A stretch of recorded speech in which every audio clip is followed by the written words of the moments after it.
Ni en la peor de sus pesadillas el presidente López Obrador imaginó que las elecciones intermedias iban a cimbrar su gobierno y desatar tan anticipadamente la guerra por la sucesión. Un dato: Morena y sus aliados tuvieron menos votos, efectivamente, que los partidos de oposición. Ese es el principal indicador de que la llamada 4T ya no puede vender el sueño de que ellos son el pueblo. No.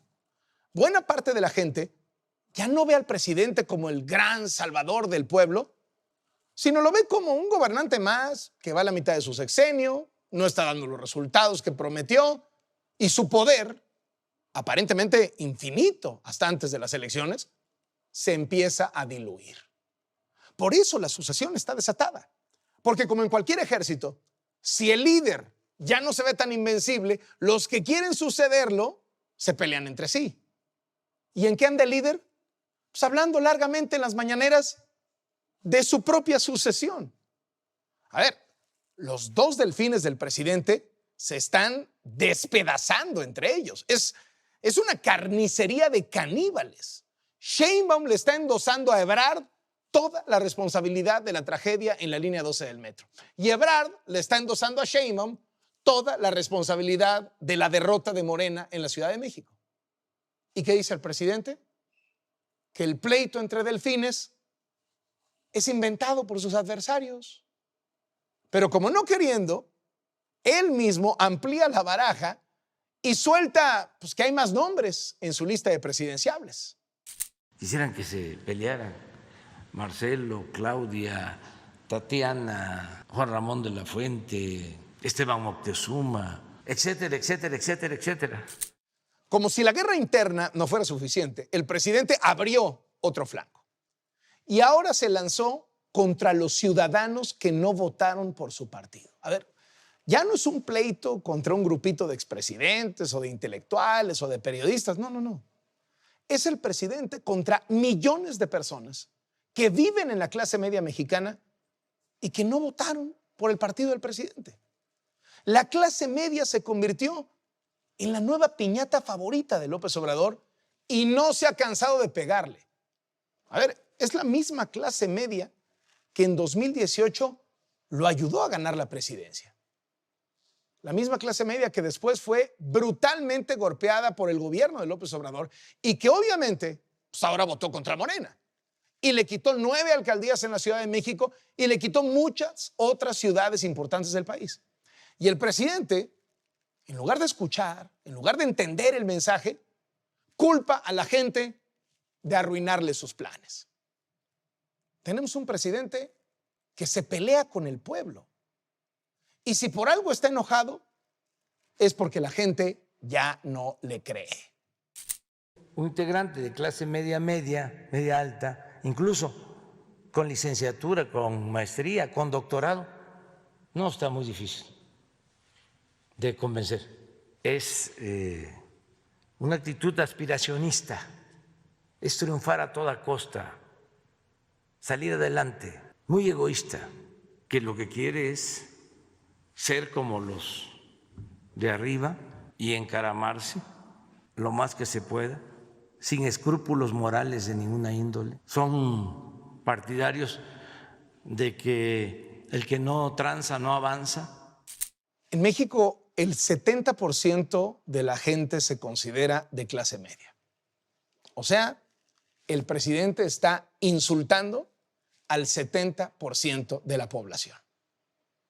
En su mente el problema no son las promesas incumplidas, la falta de resultados, no, el problema son los votantes aspiracionistas que ya no se dejan adoctrinar.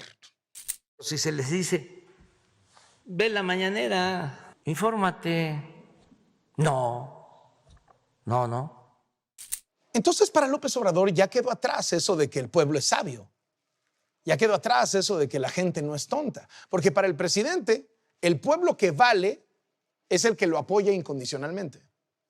El que le es fiel, haga lo que haga. O sea, no es un ciudadano inteligente e informado. No, ese no le gusta. Le gusta el pueblo conformista, resignado, sumiso, callado, al que el presidente ve pues como una mascota que tiene que estar agradecida cuando su amo pues le da tantita comida. Ni modo que se le diga a una mascota, a ver, vete a buscar tu alimento, ¿no? Pues se les tiene que dar, ¿no? Su alimento. Sí, pero en la concepción neoliberal todo eso es populismo. ¿Qué no? Si tiene uno una mascota, un gatito, un perrito tan fieles, ¿qué? ¿No lo cuida uno? ¿No le da uno de comer? Ciudadanos, que yo llamo cariñosamente los solovinos, que sin ser acarreados fueron a darnos su apoyo, su respaldo. Y aquí viene lo mejor. El presidente educando cómo tiene que ser su pueblo sumiso y lanzando una serie de mandamientos, ¿no? De normas y de valores que ni en su propia familia, ni en su propio gobierno siguen. Sí, ya tenemos zapatos, pues ¿para qué más? El dinero es la mamá y el papá del diablo. Si se puede tener un vehículo modesto para el traslado, ¿por qué el lujo? Estudian hasta en universidades del extranjero, son hasta doctores y van allá a aprender malas mañas, como los hijos del padrino, que los mandaba a estudiar a universidades del extranjero. Hay quienes piensan que tener un palacio, una casa de gran lujo, pues es lo que le da sentido, pues, a su existencia. ¿Repudia a los que quieren un palacio, pero él vive en un palacio? ¿No quiso ir a Los Pinos porque había mucho lujo? Y mira dónde acabó. Este palacio, pues fue virreinal, pero también imperial. Este es un primer piso. Mira, te hablaba yo de Maximiliano. Esta pieza es de Maximiliano. Esa silla, también presidencial, es antigua. Un presidente que critica a quienes tienen aspiraciones, pero que por años, por décadas, él tuvo una legítima aspiración y nadie le dijo nada. Tengo una ambición legítima. Quiero pasar a la historia como uno de los mejores presidentes de México. Es una actitud aspiracionista, es triunfar a toda costa, salir adelante, muy egoísta. Con una sucesión presidencial fuera de control, con un gobierno que da pésimos resultados, con una elección donde más pueblo votó contra él que a su favor, insultando a la gente que no votó por él y ahora dictando mandamientos que ni él cumple. Bienvenidos a la segunda mitad del sexenio. Soy Carlos Loret de Mola. Esto es Latinos.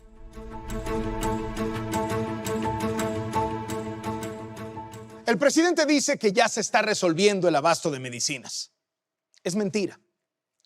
El presidente dice que ya se están comprando medicinas más baratas a través de la ONU. Es mentira. Los que usted verá a continuación son documentos que prueban cómo, por la mala organización y las prisas del gobierno federal, las instituciones de salud han tenido que hacerse cargo del caos y comprar de emergencia.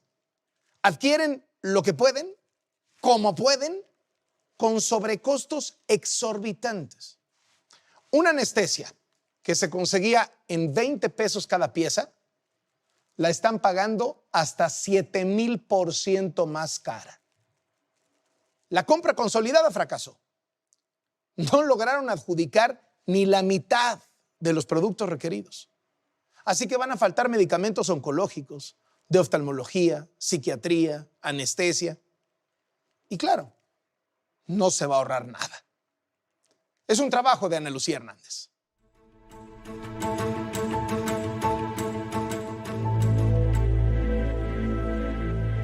La improvisación del gobierno federal en la compra de medicamentos provocó en los últimos meses adjudicaciones directas con sobrecostos exorbitantes.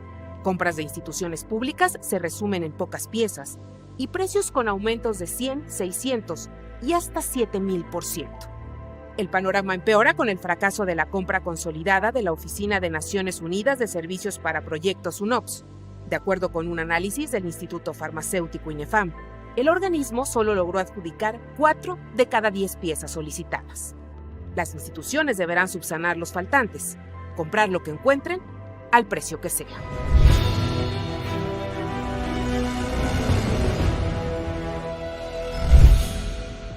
El desabasto generalizado de medicamentos en México ha puesto en jaque a las instituciones de salud. No han tenido de otra más que hacer adquisiciones de emergencia. Insabi, Pemex, el IMSS, lo que viene siendo el ISSSTE mismo, están haciendo sus propios procesos de compra y lo están haciendo básicamente con adjudicaciones directas, comprando pocas piezas en un montón de procesos y a precios elevados. Un ejemplo, Propofol, anestésico general comúnmente utilizado en cirugías. De acuerdo con información publicada en Compranet, el Instituto Nacional de Nutrición compró en septiembre del año pasado 5,440 piezas a 20 pesos con 64 centavos cada una. 3 meses después, mismo medicamento, misma clave 0246, pero en una adjudicación directa que dio el Instituto Mexicano del Seguro Social. 5,400 piezas a 1,450 pesos cada una. Es decir, que por la misma cantidad de piezas de Propofol, el IMSS pagó 7,000% más que el Instituto Nacional de Nutrición. Estamos como hace 10 años en donde las instituciones están yendo a comprar lo que pueden, donde pueden, si es que pueden, y a precios que son evidentemente más caros. Un análisis de INEFAM revela que en el primer trimestre de 2021, el gobierno federal compró 42% menos medicamentos que en el mismo periodo de 2020. Menos producto y más caro. En contexto de pandemia, el aumento de precios de algunas materias primas evidenció la falta de planeación y compras anticipadas, como se hacía en México desde hace años. Vemos un incremento generalizado del 10%, pero hay algunos productos que tienen crecimientos notables de 2 o 3 dígitos con respecto a los precios que venían cargando en 2020. Es una combinación de inexperiencia, ¿sí? Es una combinación de ineptitud y evidentemente la situación. El comprar 3 piezas en vez de 100,000, pues obviamente te sale mucho más caro y es mucho más riesgoso también en el tema de calidad por lo que están trayendo del extranjero, que son normalmente colas de producción. Ahora ya tenemos este mecanismo con la ONU, no van a faltar los medicamentos y estamos ahorrando. Podemos decir que hay un ahorro del 20%. Hasta ahora, 11,000 millones de pesos ahorrados. Así presumió el presidente López Obrador el avance del convenio entre el Gobierno de México y la UNOPS. Por cierto, ese día faltaban 10 días para las elecciones. Lo que no dijo en esa mañanera es que el organismo internacional no ha transparentado una sola compra y a la fecha no ha cumplido con la adjudicación de 653 claves de las 1,183 requeridas. El presidente tampoco dijo que el proceso fue tan lento que el INSABI tuvo que enviar una circular a los titulares de instituciones de salud para pedir que consiguieran por su propia cuenta los medicamentos enlistados en la compra consolidada de la UNOPS. De lo que conocemos nosotros como el documento de Sálvese quien pueda, un documento en donde detalla en 7 anexos señalando a las instituciones que se encarguen de hacer mientras sus compras en lo que se resuelve vía UNOPS, lo que está pendiente para la consolidación del año. Este documento fue firmado por Adalberto Javier Santaella Solís, coordinador de abasto del Instituto de Salud para el Bienestar. Las instituciones siguen en eso, intentando contener el desabasto al precio que sea. Metformina en tableta de 850 miligramos es uno de los medicamentos más comprados para el control de la diabetes.